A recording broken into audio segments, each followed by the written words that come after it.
Friends, क्या हो अगर आप किसी पर्सन को काफ़ी लंबे समय से पसंद करते हो और आपके उससे कन्फेस करने से पहले ही वो पर्सन आपसे बहुत दूर चले जाए और आपको ज़िंदगी एक बार फिर से एक चांस दे कि आप अपनी पास्ट की गलतियों को सुधार सकें, तो आप क्या करेंगे? सो हे एवरीवन, हाजिर हूँ आपके लिए लेकर एक Korean time travel based romantic drama की एक्सप्लेनेशन के साथ, जिसका टाइटल है ब्लू बर्थडे।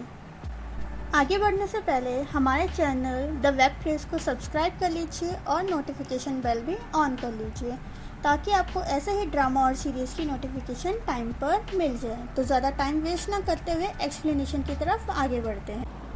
कहानी शुरू होती है और हमें ओहारी नाम की स्कूल स्टूडेंट को दिखाया जाता है जो कि अपनी क्लास के कॉरिडोर से भागते हुए कहीं जा रही होती है।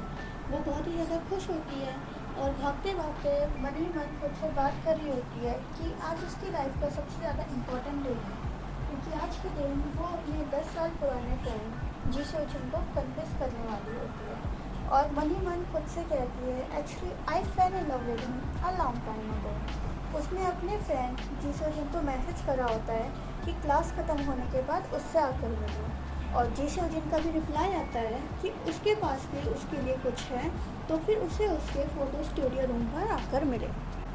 जैसे ही ओहारिन फ़ोटो स्टूडियो पहुंचती है, स्टूडियो बहुत ही सुंदर डेकोरेट होता है, जहां बहुत ही सारे बैलून्स और केक भी होते हैं, जिससे हमें पता चलता है कि आज ओहारिन का 18th बर्थडे है।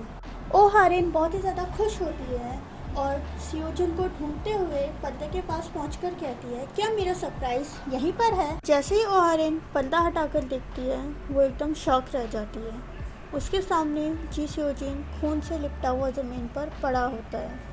उसे कुछ नहीं समझ आ रहा होता कि ये एकदम से क्या हो गया। अभी कुछ टाइम पहले ही उसने सियोजिन को मैसेज करा था, जिसका उसने अच्छे से रिप्लाई करा था। अब उसे एकदम से ऐसा क्या हो गया, उसे कुछ नहीं समझ आ रहा होता। वो एकदम शॉक हो जाती है और बहुत ही ज़्यादा रोने लगती है। उसका केक भी ज़मीन पर गिर जाता है और वो मन ही मन बोलती है, क्या यही मेरा सरप्राइज़ था?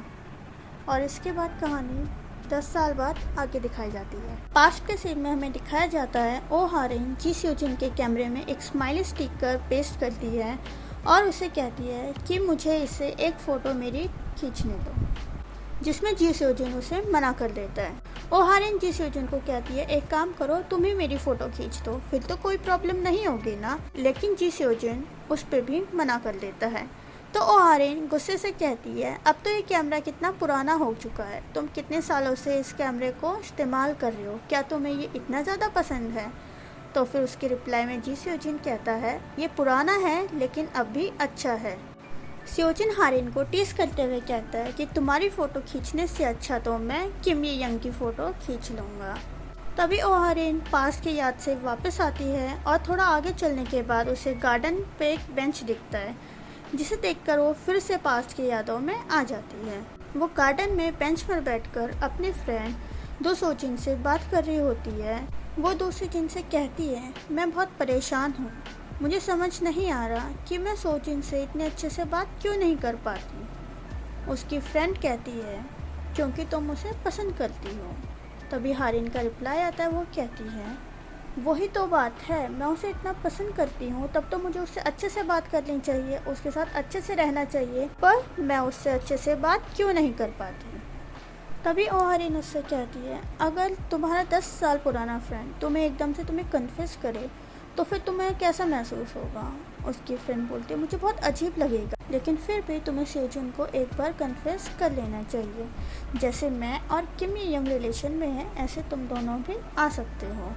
हारिन को रिजेक्शन होने का डर होता है, इसलिए वो मना कर देती है और वो वापस से पास्ट की यादों से वापस आती है और उस डॉग को ढूंढते ढूंढते वो स्कूल के अंदर पहुंच जाती है, जहां उसे सियोजिन की याद आने लगती है। एक्चुअली बात ये होती है कि ये वही हाई स्कूल होता है जहां पर वो सियोजिन के साथ पढ़ती थी, और जी सियोजिन के साथ वो हादसा भी इसी स्कूल में हुआ था जहां से उसने अपनी ग्रेजुएशन करी थी। तभी उसे हर छोटी छोटी चीज़ में जी सियोजिन की याद आ रही होती है और वो पास्ट के सीन को याद करती है। हारिन डॉग का पीछा करते करते फ़ोटो स्टूडियो रूम पर पहुंच जाती है, जहां जाकर वो एक बार फिर से पास्ट की यादों में पहुंच जाती है। हमें दिखाया जाता है जहां ओहारिन और जोसेफिन आपस में बात कर रहे होते हैं और स्योजुन ओ हारिन को कैमरा में ज़्यादा फ़ोटो के लिए रील रोल करने की एक ट्रिक बताते हुए उसे कहता है कि अब तुम्हें घर चले जाना चाहिए, लेकिन ओ हारिन मना कर देती है। फिर जी स्योजुन उसे कहता है, फिर क्या तुम मेरी हेल्प करना चाहोगे? ओ हारिन के मना करने पर जी स्योजुन उसे अपने काम में उसकी हेल्प के लिए बोलता है। उनके बीच में ऐसे ही बात होने लगती है। बातों बातों में ओ हारिन जी स्योजुन को उन्हीं के ग्रुप के एक मेंबर चाउन संग से कंपेयर करते हुए कहती है कि वो तुमसे कहीं ज़्यादा बेटर है, जो सुनकर जी स्योजुन थोड़ा इनसिक्योर हो जाता है और ओ हारिन से पूछता है कि मैं तुम्हारे लिए क्या हूँ। ओ हारिन रिप्लाई करती है कि तुम मेरे एक बहुत ही ज़्यादा अच्छे दोस्त हो, जिसे सुनकर जी स्योजुन का मूड ऑफ हो जाता है और वो हारिन को वहाँ से जाने के लिए कहता है और खुद भी वहाँ से उठकर चले जाता है। इसके बाद हमें प्रेजेंट का सीन दिखाया जाता है, जहाँ पर ओ हारिन फोटो स्टूडियो रूम पर होती है और वो उसी पर्दे को खोलती है। जैसे ओ हारिन उस पर्दे को खोलती है, ओ हारिन पास में चली जाती है, जहाँ पर उसे स्योजुन की वही डेड बॉडी दिखाई देती है। उसके बाद एकदम से हवा चलती है, जिससे खिड़की हिल जाती है और ओ हारिन पीछे मुड़कर देखती है तो फिर उसे वहाँ पर वही पपी मिल जाता है, जिसे लेकर ओ हारिन वापस बाहर आ जाती है। बाहर आने के बाद उसे उसकी स्कूल फ्रेंड दो सुजिन का मैसेज आता है, जो कि उसे मिलने के लिए बुलाती है। फ्रेंड से मिलने के लिए जाते टाइम ओ हारिन को रास्ते पर वही ओल्ड शॉप दिखती है, जहाँ से जी स्योजुन अपनी फ़ोटो ब्लैक एंड वाइट निकलवाया करता था। ओ हारिन उस शॉप में रुक जाती है और वहाँ पर उसे जी स्योजुन का वही कैमरा दिखता है, जिसमें ओ हारिन ने पास्ट में एक स्टिकर चिपकाया था। वो उस कैमरे को लेने के लिए शॉप के अंदर जाती है। शॉप ओनर ओ हारिन को कैमरा देते हुए बोलता है कि तुम तो इस कैमरे की ओनर नहीं हो। ओ हारिन बताती है कि ये मेरे फ्रेंड का कैमरा है। शॉप ओनर उसे कैमरे के साथ 9 फ़ोटो भी निकाल कर देता है और कहता है कि इस कैमरे से हम ये 9 फ़ोटो निकलवा पाए हैं सिर्फ, जो कि एक बहुत ही बड़ी बात है, क्योंकि ये कैमरा बहुत ही ज़्यादा पुराना हो चुका है। ओ हारिन और ओल्ड फोटो स्टूडियो ओनर के बीच प्राइस को लेकर छोटा सा मजाक होता है। हारिन पेमेंट करती है और उसे shop owner as a gift के रूप में एक कार्ड देता है, जिस पर लिखा होता है, we can draw lesson from past but we cannot live in it. Shop owner हारिन को उसके चेंज वापस करता है और जैसे ही शॉप ओनर उसे एक लेटर के बारे में कुछ बता ही रहा होता है, ओ हारिन बिना कुछ सुने ही वहाँ से चली जाती है। तभी शॉप ओनर बोलता है, अच्छा है उसे लेटर के बारे में नहीं पता, वरना वो रिग्रेट करती। तभी हारिन को दिखाया जाता है, वो अपने स्कूल फ्रेंड्स के साथ अपना बर्थडे केक कट करती है और सेलिब्रेट करती है। उनके बीच काम को लेकर थोड़ी बात होने लगती है और बातों ही बातों में हारिन उन्हें बताती है कि वो आज डॉग को रेस्क्यू करने के लिए स्योरी हाई स्कूल गई थी, जिसका नाम सुनकर उसके तीनों फ्रेंड्स सैड हो जाते हैं, जिसके लिए ओ हारिन उनसे माफ़ी मांगती है।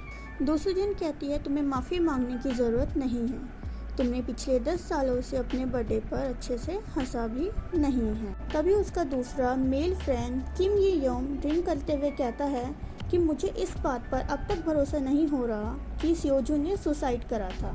उसने ऐसा क्यों करा, आखिर क्यों? वो कहता है कि तुम सभी इस बारे में सोचते होंगे कि उसने ऐसा खुद के साथ क्यों करा, उसने खुद को ही क्यों मार डाला। तभी उसकी गर्लफ्रेंड दो सुजिन उसे चुप करवाती है। ओ हारिन उदास होकर ये बोलते हुए कि ये सब मेरी वजह से हुआ, थैंक्स फॉर टुडे बोलकर वहाँ से उदास होकर चली जाती है। बारिश होने की वजह से उसका मेल फ्रेंड चाउन संग हारिन को एक छाता देता है और ओ हारिन छाता लेकर वहाँ से चली जाती है। स्योजुन के बारे में सोचते सोचते और रिग्रेट करते हुए ओ हारिन घर पहुँच जाती है। घर पहुँचने के बाद ओ हारिन उस बैग से, जिसमें कैमरा और फ़ोटोज़ रखी होती है, उसमें से एक फ़ोटो निकालती है और कहती है कि मुझे लगा था कि मैं पास्ट को भूल जाऊंगी, लेकिन अब तक ऐसा नहीं कर पाई। बोलते हुए वो उस फ़ोटो को लैंप पर जला देती है और बाकी फ़ोटोज़ को देखने लगती है। तभी उसमें उसे स्योजुन का एक लेटर मिलता है, जो कि लेटर स्योजुन ने हारिन के लिए ही लिखा था। लेटर को पढ़ते हुए हारिन को फिर से पास्ट की बात याद आने लगती है। लेटर में स्योजुन ने कन्फेस करा था और कहा था कि वो बहुत शाय है और वो इतना ब्रेव नहीं है जितना सब उसे समझते हैं, और वो ये सब सामने से उसे नहीं बोल सकता था, इसलिए वो सारी बातें उस लेटर में लिख रहा है। स्योजुन लिखता है लेटर में कि मैं तुम्हें लाइक करता हूँ, सचमुच में बहुत ही ज़्यादा पसंद करता हूँ। ये पढ़कर हारिन की आंखों में आंसू आ जाते हैं और वो आई मिस यू सोचुन बोलकर रोने लगती है। तभी दिखाते हैं कि जो फ़ोटो हारिन ने लैंप पर जलाने के लिए डाली थी, उस पर लिखी डेट के जलते ही हारिन की आंख खुलती है और उसे एक बस पर स्कूल की यूनिफॉर्म पहने दिखाया जाता है। वो सोच रही होती है, क्या ये कहीं कोई सपना तो नहीं है। तभी एक रेडियो से हमें उस दिन की डेट, जो कि 16 मई 2011 थी, का पता चलता है और बस की विंडो सीट से ओ हारिन जी स्योजुन को साइकिल से स्कूल जाते हुए देखती है, जिसे देखकर वो बहुत ही ज़्यादा हैरान हो जाती है। इसी के साथ फर्स्ट एपिसोड ख़त्म हो जाता है और एपिसोड के टाइटल में लिखा हुआ आता है burn the photo and the time travel start. यह एक कोरियन शॉर्ट ड्रामा है जिसके टोटल 16 एपिसोड्स हैं।